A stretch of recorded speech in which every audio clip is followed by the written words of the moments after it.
Good morning. My name is Cedric Johnson, retired Navy chief and current non-traditional student at the University of North Texas, Dallas. As a structural engineer in the United States Navy, I've worked on many facilities and infrastructure where safety, function, and long-term sustainability matter. And one thing I've learned is this: there comes a time when you patch up structure that can no longer, you have to stop patching up structure that can no longer serve its purpose. Dallas City Hall is at that point. We cannot continue to ask taxpayers to pour hundreds of millions of dollars into temporary fixes for a building that has reached its end in its functional lifespan. That is not responsibility or leadership. That's kicking the can down the road. This is bigger than emotion and nostalgia. This is about fiscal responsibility. Every dollar spent trying to save an outdated building is a dollar we can invest in real needs like our public safety, our parks, our streets, our infrastructure, and neighborhood improvements. We have to think boldly about the future of Dallas, Texas. This site has some of the most valuable land in the city. Instead of sinking money into endless repairs, we should reimagine this space into something that creates energy, opportunity, housing, business growth, tourism, and long-term tax revenue for the people of Dallas. A vibrant downtown creates economic activity. Economic activity creates revenue, and the new revenue means we can better fund the services of our residents, depend on without taking resources from police, parks, libraries, and roads. It's really simple. Maintaining a failing structure is not progress. Building the future is. Dallas has never been a city afraid of growth and big ideas. This is our opportunity to make a decision that positions Dallas for the next 50 years, not just five. We owe taxpayers honesty, we owe employees safe and modern working conditions, and we owe the future generations the That's your courage to time. move forward and not backwards. Thank Good you. morning, everybody. Different opinions about the future of City Hall do not mean that someone loves Dallas any less. Many of us are pushing for change, or doing so because we love this city enough to confront its history and demand better for its future. Let's talk briefly on history. When this building was constructed in the 1970s, Dallas was still deeply shaped by segregation, housing discrimination, and systematic inequality. Black and brown communities across South Dallas were fighting to be heard while major decisions were often made without the equal representation. Even decades later, many of those inequalities continue to surface, including the city of Dallas facing a federal HUD investigation in 2013 over housing patterns tied to segregation. That history mattered because it reminds us that progress is not automatic, and institutions must continue to evolve if they truly want to serve every community fairly. But this conversation isn't just about the past. It is about the conditions city employees face today. We cannot call ourselves a modern world-class city while workers, including 911 operators handling life or death emergencies, reportedly working in aging conditions involving rats, rodents, fleas, and deteriorating infrastructure. Dallas employees deserve safe, modern, and dignified workspaces. Relocating City Hall and redeveloping this land is not about erasing history. It is about learning from it while building a better future. This space could become green space, economic investment, and revitalize downtown to serve all of Dallas. Loving Dallas does not mean resisting change. Sometimes loving Dallas means having the courage to modernize and build a city that truly works for everyone. Hi, my name is John Mihalopoulos, and I'm a longtime resident of District 11. My family has been in this little area for decades. Restaurants across the street from the library. My wife works up the street, so I've firsthand seen the shifts in energy and safety of our city.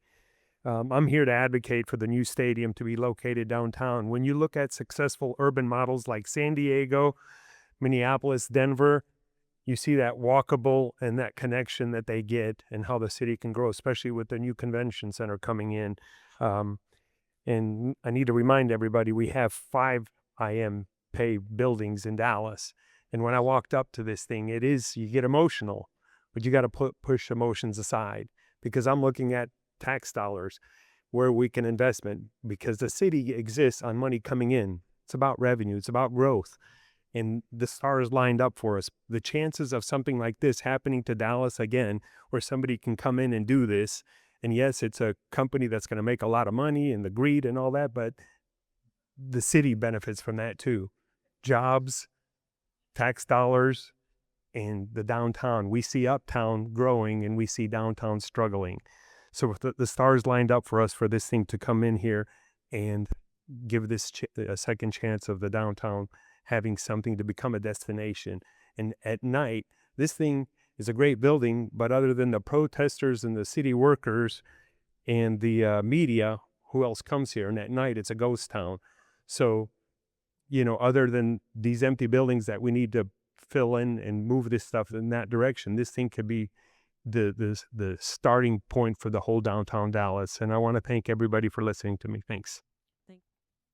Good morning, Mayor. Good morning, Council. My name is Jose Avila. I'm a downtown Dallas resident, and I'm also the Secretary of the Farmers Market Stakeholders Association. These opinions are my own. I'm here because I love this city. I love this community. The Mavs and Stars aren't just a downtown story. They're a citywide economic engine.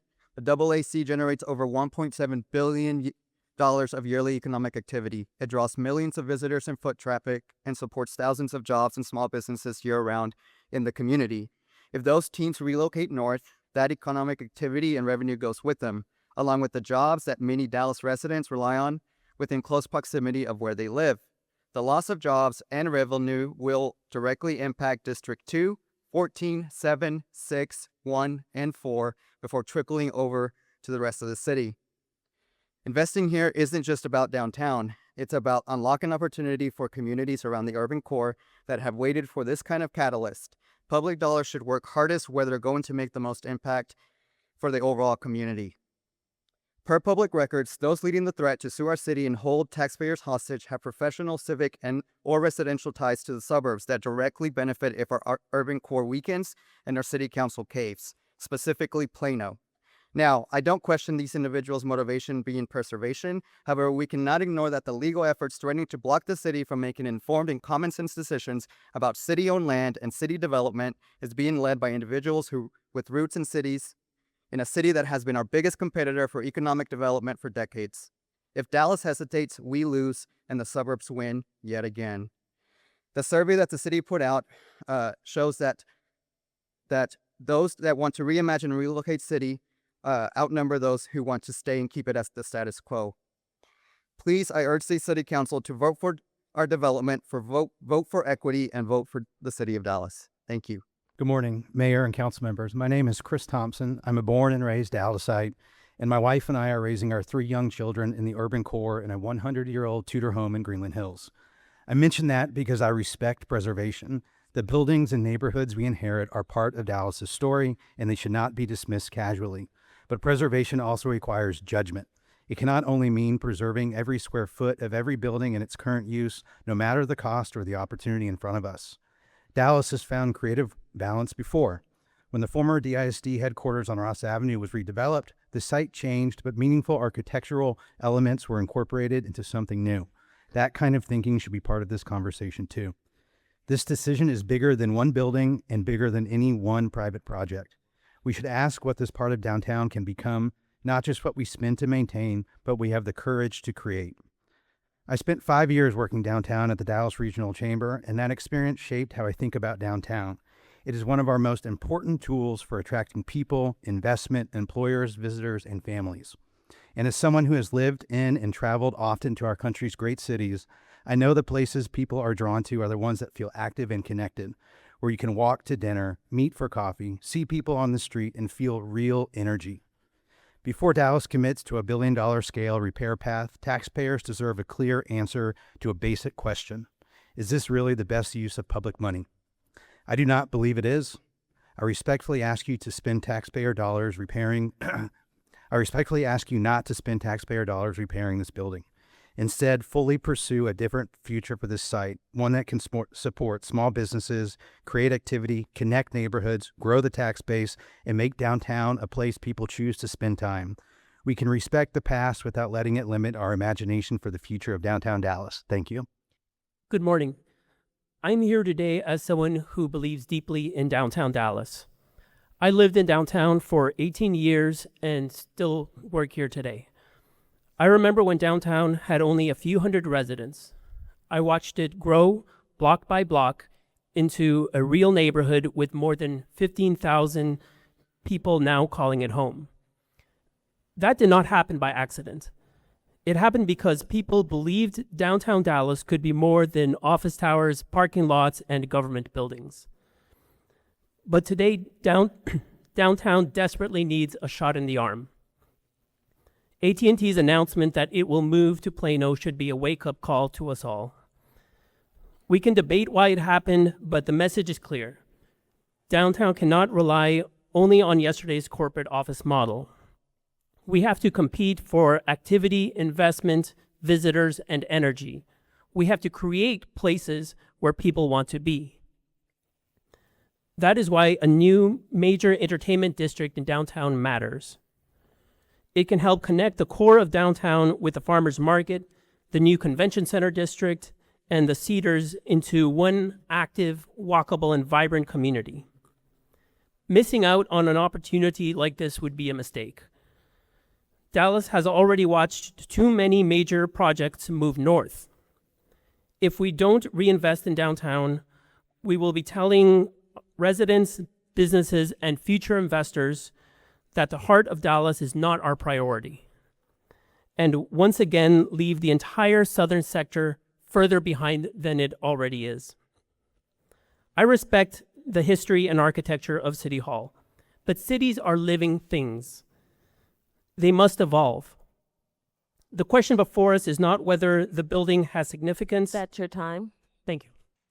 Good morning, everyone. My name is Tigga Solomon, and I reside in District 2, to be exact, in Deep Ellum.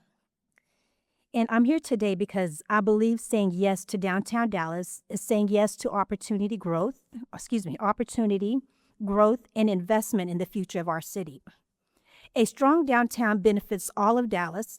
It creates jobs, supports small businesses, strengthens transportation, brings tourism, drives economic development, and increased opportunities for entrepreneurs and working families across our communities.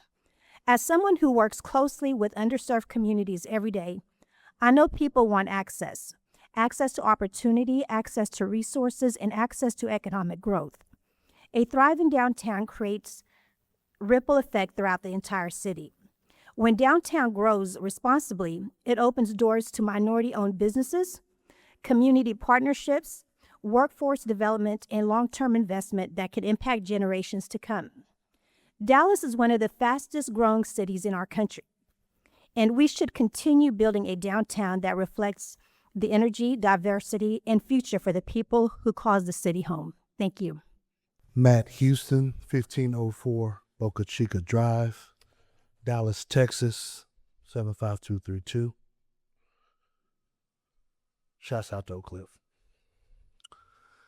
Mr. Mayor, City Council, staff, I came here today prepared to present data, market analysis, findings from conversations with real estate professionals, both locally and from across the country, and research on what happens to central business districts when an anchor like professional sports franchise leaves. I have all of that. But on my morning walk today, I found myself thinking about something a bit more personal. It was one of my first jobs. It was with the Dallas Mavericks. It was the turn of the century. I was a student at Townview Magnet Center right here in Dallas, and I inherited a 1989 Lincoln Mark 7, right? It needed gas. And some of y'all know my dad. He wasn't giving me money. So I needed a job. I found one on game nights at Victory Park, working for the Dallas Mavericks. What that proximity gave me between my school, my neighborhood, and that arena was something I hadn't expected. It was the first time I stepped into a marketplace outside of Oak Cliff. It was the first place in Dallas where I saw, in real time, a lot of what I had only imagined was possible. That arena wasn't just a building. For a young man driving himself to work for the first time, it was a doorway. And I don't want to close that door for the next generation. I'm here today in opposition. I'm not here today in opposition to anyone.